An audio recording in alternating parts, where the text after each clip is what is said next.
Mesdames et messieurs, je terminerai par ce qui doit nous permettre ensemble d'écrire cette nouvelle relation d'amitié dans la durée, au-delà des menaces, des craintes et de nos intérêts partagés. Aujourd'hui, nous sommes orphelins.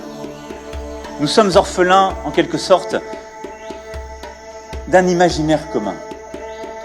Nous souffrons d'un imaginaire qui nous enferme dans nos conflits, parfois dans nos traumatismes. D'un imaginaire qui, je dirais, n'est plus le vôtre, n'est plus le nôtre.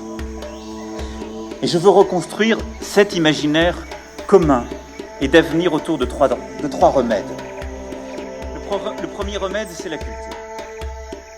Dans ce domaine, je ne peux pas accepter qu'une large part du patrimoine culturel de plusieurs pays africains soit en France. Il y a des explications historiques à cela.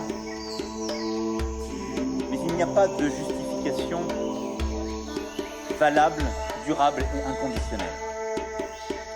Le patrimoine africain ne peut pas être uniquement dans des collections privées et des musées européens.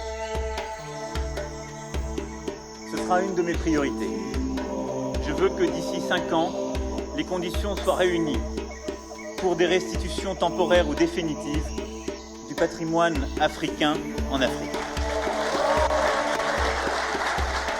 Parce que ne vous trompez pas, dans beaucoup de pays d'Afrique, ce sont parfois des conservateurs africains qui ont organisé le trafic.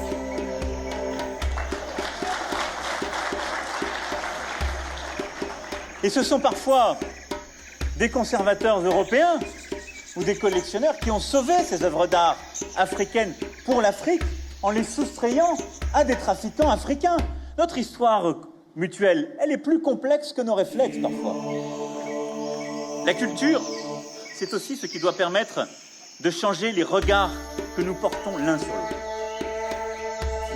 Et c'est avec cette ambition que j'ai décidé de lancer en 2020 une saison des cultures africaines en France. C'est avec cette ambition que j'ai décidé de lancer en 2020 une saison des cultures africaines en France.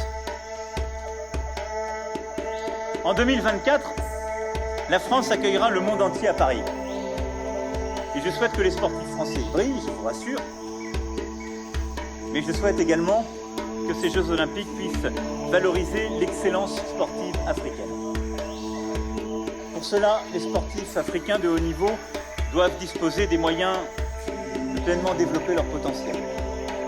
C'est pourquoi j'ai demandé au comité d'organisation des Jeux Olympiques de prévoir dès à présent un plan pour permettre aux sportifs africains de venir s'entraîner en France dans les meilleures installations.